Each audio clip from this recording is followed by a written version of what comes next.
Last question na kayo dyan. May bago namang PBB, no? Housemates. Sa tingin mo, sino mo nagiging yan ang GM doon sa ngayon? Kasi ako po, kailangan mo rin sila. Siguro po, for me po, dahil nag-post ko yung bagong bahay ko yan. Si Bianco Dance is here. Yes. Yes. Nakita ko yung ugali ko po sa kanya na very frank ka, makulit, madaldal. Yes, po masiyahin. And yung friend ko po doon is si Brent. Brent yes. Kasi po si Brent po, very, feeling ko, nonchalant po siya. Although hindi po siya super nonchalant. Pero, nakita ko po sa kanya, minsan gusto niya po nakatahimikan. And si Jem po, very nonchalant talaga si Jem. Makikita niya na lang po sa isang sulong. May saksak na po yung sunshine na nakakapag. And makikita na lang po siya. Very Brent talaga. So, I'd say, let's hear and join. Thank you, Bianca. Okay, who wants to shoot the next question? Mr. Arme? Hi, Piang. Army Calino from the Inquirer. Congratulations on the new endorsement. Okay, I'd like to know also on the PBB, anong pakiramdam mo that there's a collaboration between ABS-CBN and GMA for this season's PBB?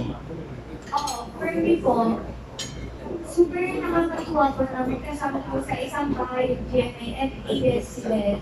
And I don't think meron po nag-down or any or kahit anong problema doon. So, feeling ko yun kakapasok doon tayo ni Kuya. Feeling ko magiging masaya po yung batch ko ngayon. So, happy ko ako for them. I'm not gonna ask for your advice sa housemates kasi hindi naman nila maririnig dahil nakakulong sila sa loob. Ang tatanungin ko, anong advice mo sa mga nanonood, sa mga nasa loob, sa mga housemates ni Kuya? Ang advice ko po sa mga nanonood sa loob ng bahay ni Kuya is focus lang mag-judge easily kung ano lang po yung nakakanood ko. Kasi yung iba, mahilig silang man-judge. Gawin lang na nakikita nila yung isang tao sa screen. And minsan yung edits na kasi nila, parang pinapakita nila na bakit yung ugali ng isa. Although hindi ko nila talaga totally yung isang tao. So, ang advice ko sa kanila is don't guys go guys ko talaga. Kasi they don't know that person in person, on and off. So, yeah. Focus lang mag-guide siya. Ano lang yung nakikita nila through camera.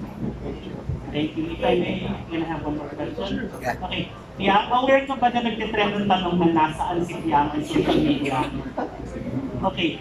Anong pakiramdam na trending ng tanong na yon at kung ikaw ang tatanungin, sa stage ng buhay mo, nasaan si Piang? Oo, nasaan si Piang sa stage ng buhay ko. Si Piang ko ngayon ay nasa cloud9 ko. Very ina-enjoy niya kung ano yung meron siya.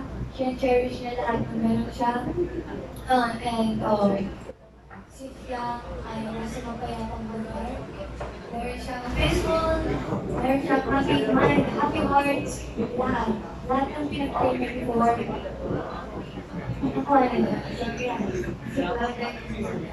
Thank you very much. Best of luck to your career. Thank you. So, Mr. Arme, kasi pwede akong sumunod ng question. Sure! So, kasi na-mention mo yung nag-trending na nasa Nasipya.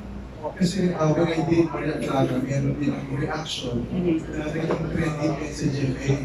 So, yung nasa Nasipya, paano siya nagsimula? I really don't know. Nakikita ko lang ako may mga posts ng mga events and Piang is not there. People will just comment, nasan si Piang? After she won PBB, may mga showbiz events and they cannot see Piang there. So people just started asking, nasan si Piang, nasan si Piang? So, Piang, anong event yun na tinanong kanila? Siguro po nag-start yung nasan si Piang. Nung meron kaming individual na event ko ni JM. So, ako po, tinatanong ko mga fans kay JM, "Ano si Piang? So, doon ko kami yes, every time ko na may individual comment yun. So would you know how many likes or comments sa'yo? Ilang million views na yung comment na yun? Or yung- Actually, I don't know po eh. So talagang galing ano, pag may gano'n tapos i-capture mo siya ng netizens, magiging social media. Yes, sir, Ferdy! Actually, follow up lang din sa nasa si Pia. Kasi lahat ng mga post ko about beauty talent, sinahanap pa rin si Pia. Kaya ang post ko ay about kina Iliana, sa mga Miss Universe candidates natin. Pero since si Pia is from Similoan, Laguna, your message to Iliana, your kababayan. Tumahay kababayan. Don't give up. Kaya mo yan. Greater plan. Thank you, Pia. Thank you. Miss Kim, Miss Sir John, ano yung mga campaigns natin for Piang na nakalala? Via TBC, may mga digital ba na mga endorse Piang, mga ganon, billboard na So far, sa ngayon may mga events kami na for yan. And syempre, billboard sa Cebu, and soon here sa Manila. Ano yung, since kayo ay iPhone lang, di ba? iPhone lang. Yes, I do. Ano yung binigay mo ba Piang na iPhone? Surprise! Ano yung binigay Piang? Asal ko. Ang iPhone. Bukas, malalaman din po. Oh my God. Ayan. Sabi ko na parang magbigay na. Congratulations po on your pag-ansay. Thank you, Miss. Si Melba. At saka si tanong, si MJ muna. Yan, thank you. Thank you, Mr. Hematology. Yan. And of course, bukas malalaman niya kung ano yung cellphone kasi may pictorial siya courtesy of Edward and Quest Photography. And of course, we also like to thank some people also, Curious Heart Trading, yes, Miss Love, and of course, Polytech. So, and of course, Mr. MJ. Would you like to mamaya po. Welcome muna si So Melba. I'd like to welcome Ms. Melba Llanera. And would you like to ask questions? Hi, I'm Piang. Hindi, question ko lang kasi na-interview namin recently si Ivana Alawi. Sabi niya, sa lahat daw na nakakulab niya, ikaw daw yung pinaka-favorite niya. Kasi sobrang bait mo daw. Nag-enjoy siya. Nag-enjoy siya kakausap ka na nakakulabate. How does it feel na gano'n yung capacity yung mga sinasabi sa inyo? For me po, super nakaka-overwhelm na sabihan ako, nag-iisang Miss Ivana Alawi na ako yung favorite niya. Super nakaka-touch po siya. And, about po din sa vlog namin, actually, nakalimutan ko po, nag-vlog ko pala. Nakalimutan ko po nag-vlog ko pala. So, super nag-enjoy talaga ako sa Miss Ivana. And, actually, si Miss Ivana din po, gusto po maka-work soon. If ever na mag-compare ng teleserye or movie. So, yeah. Very happy po. Okay, ang next question ko, kasi maraming mga fans mo ang naghihintay, kung ano yung kaya yung mga projects na dapat abangan sa'yo? Masasabi ko lang po for now is, mayroon na pong line-up. Mayroon na po kami naka-line-up. Pero hindi ko na po siya waiting. Madami po sila na-abangan sa akin. Yes, thank you. Okay, maraming salamat. Thank you. Thank you. Okay. Ayaw magbalik ng ano. Yun. Actually, the way she said, meron na siyang nakakalim sa akin. Parang siyang Cebuana. Ano ba yung dialect niya? So, yeah, meron pa kang gusto magtanong? Siguro partner, no, tanongin muna natin na si Miss Kim kung ano yung ang ibig sabihin na doon sa makabuwang na ito na nilang promulaki, no? Abangan po ninyo ito yung nagkakaroon ng parang zombie na mga tao, parang makuha yung nakapanood doon sa kailang makabuwang scene na yon. Yes, Miss Kim, paki-explain po kung kailan magaganap at ano ang nangyayari dun sa makabuang.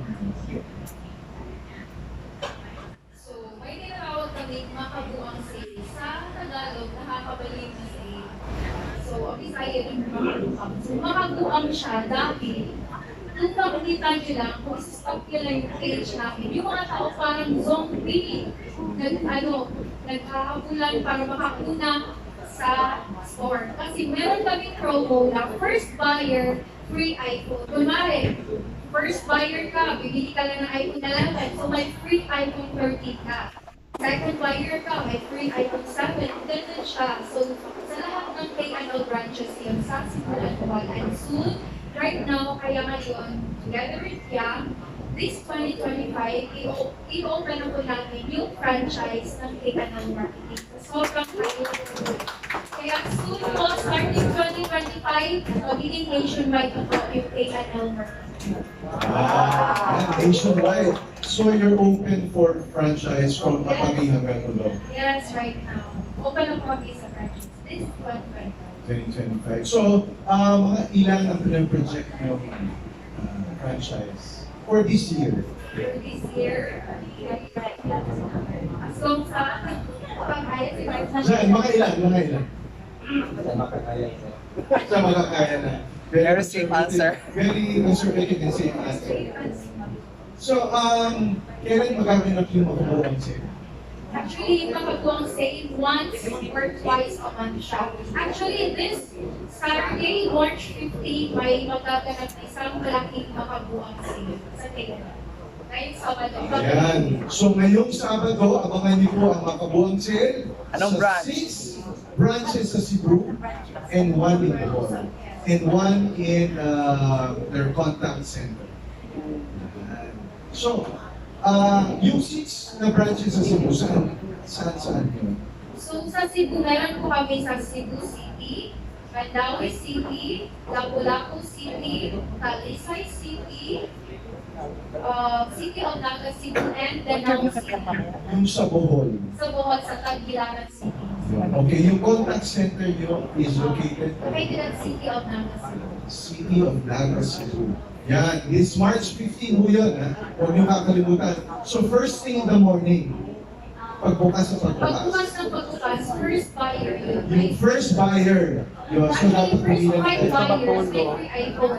And sa lahat ng branches yun, and yung 6 to 50th buyer, may free, AirPods, professional ring light. Wow, very generous. You know, dami from first 5 buyers with free iPhones. Then the succeeding buyers, you will get free gifts. Nagkakagawa. Ang after 50th buyer. Wow. Ako na tayo sa Cebu. So, crazy po. Meron pala kaming raffle. Yan. Sorry. Sorry,